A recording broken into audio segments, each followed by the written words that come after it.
Hi everyone and welcome to week 3. So far in this course we have talked about your sun, your moon and the north and south nodes. So I hope so far this has begun to give you a bit of an idea of, the structure of your life journey, what you're growing into, what you're learning, what you're shining a light on, and also what your internal needs are and where your source of magic and inspiration come from. What you're growing out of, what you're moving away from, where you came from, and what you're moving towards. So, this week, and by the way, I know I'm very, very close to the camera, but my lovely camera girl is not available today, so we're going to have a very close-up personal chat this week, so I hope you don't mind. This week, we are going to talk about the ascendant, also called the rising sign, and Venus. Now, oh, yes. So a bunch of you emailed me about two different things. One of them being aspects, and that's the part in, in your chart graph that says things like Sun conjunct Pluto or Moon square Mars or whatever thing. We will talk about aspects in week 6.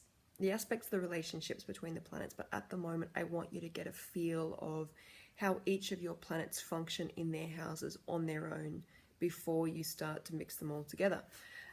So otherwise it would just be completely overwhelming.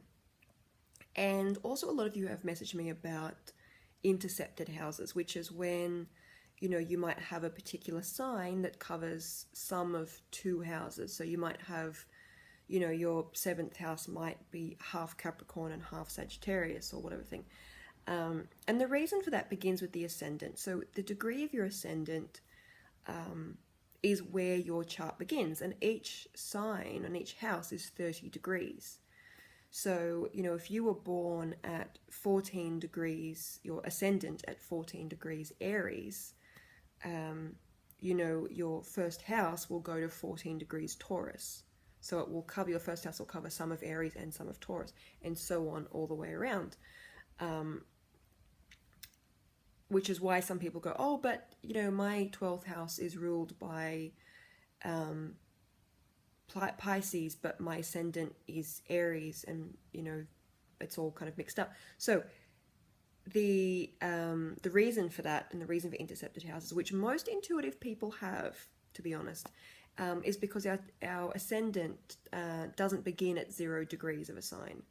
So anyway, that's a bit of a complex explanation, but no, it doesn't mean that there's anything wrong in the calculations or anything. So if you have an intercepted house somewhere and it doesn't exactly fit the sign, that's completely okay. So having said that, let's talk about the ascendant. So also called your rising sign.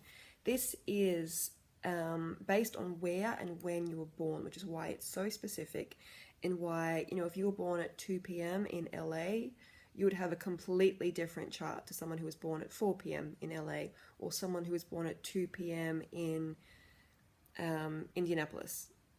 Okay, so it's very specific down to where and when you were born, which also is why twins can have a completely different chart to each other. The ascendant begins the chart wheel, and it is the sign that was directly on the horizon at the time and the location in which you were born. And this is why astrologers always ask you for the time and where you were born. Not just because we're nosy, but it begins our first house, and it shows what the universe saw in us when we were born. And so by that, it shows what the rest of the world sees in us. So this can be our external personality, how we're perceived, but also our attitude and how we approach life and how we approach challenges. And why the ascendant is so important. So it's not a planet, it's a point in your chart. And why it's so important is how we work our ascendant is how we approach the other 11 houses in our chart to have, the full run of experiences and live the best life we can possibly live. So the ascendant is always in the first house. It always begins the first house. And it's at the 9 o'clock point in your chart wheel. So it'll sometimes say the AC, it'll sometimes say the ascendant, it'll sometimes say the rising sign. It's all the same thing. So the ascendant rules, like I said, our external personality. So it's not so much the sun, it's how we express our sun. It's the way that we feel comfortable the most in expressing our needs and our personalities and our motivations to other people. It's the attitude that we take, that we tend to fall back on. And what is really important about the Ascendant too is it's how, like I said, the universe saw us, what it saw in us. And so it shows us how the rest of the world perceive us. So if you've ever had issues, patterns of people maybe misinterpreting you or misunderstanding you, or feeling like you're surrounded by people that don't really get you, or maybe you entered a particular career path because it was something that you wanted to do, only to find out that the dynamic didn't really fit you at all, or you didn't fit in. That always comes down to your ascendant. So it's not about changing your personality to fit other people, okay? That's definitely not what I'm about. But when you understand your ascendant sign, both positive and negative, you can see how other people are interpreting your message. It's the medium, so to speak. And you can then, I talked in the video about the signs, but there's always a low road and there's always a high road to take. And so if you understand how people might perceive you, you can work that to your benefit. And again, it's not about changing your personality. It's about emphasizing the parts of your ascendant that allow people to understand what you're about internally. So to use myself as an example, I have a Taurus rising. My ascendant is in Taurus.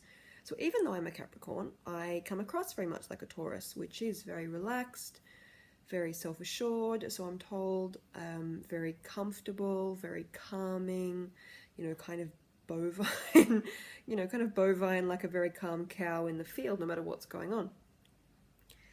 And, among other things, loyal and, whatever else, stubborn as well. And physically, people say I look not like a cow, but, I would look like a Taurus.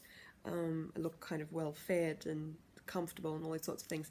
So I had this experience when I was about 16 or 17 that kind of really demonstrates how understanding or not understanding your ascendant sign can work. So I was about 16 or 17 and I was in a car accident, and it wasn't my fault. I was a passenger. My friend was driving, and someone swerved onto our side of the road in the highway and smashed into us. So we all went flying, everything went flying. There were lots of broken arms and legs and shoulders and all sorts of things. And we all survived, which is good.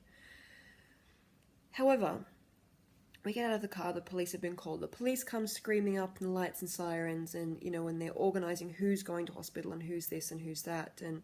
And I had very severe neck damage, and I got out of the car and I had severe damage to my shoulder and to one of my feet. And I was actually in the throes of a panic attack. And I was trying to get the attention of the police, of bystanders, of anyone. And it took about 10 minutes before anyone came over. And the policeman said to me, I'm sorry to keep you waiting. You just looked, you looked calmer than everyone else. We figured you were okay. And he kind of praised me for being so calm and so collected. Meanwhile, I was in the midst of a panic attack and with this broken foot and this, damaged shoulder and all these sorts of things. So while that's not a positive example, it really made me realize that even when I was in the midst of something so horrific, I was being perceived as very calm, as very self-assured, and that I was okay. And so it taught me that I have to really, one element of being a Taurus is plain speaking, is that I have to really plainly assert my needs in situations like that, because I can't assume that other people can sense my vulnerability or what it is that I need. So that taught me to say to people, not that I have many car accidents, but to say to people in situations like that, look, I feel really sick, or look, I'm injured, or I need X, Y, Z, or I need you to be more whatever, or whatever thing. But it taught me to embody that Taurus more strongly, instead of just feeling resentful or upset or suffering because someone made an assumption of how or what I was.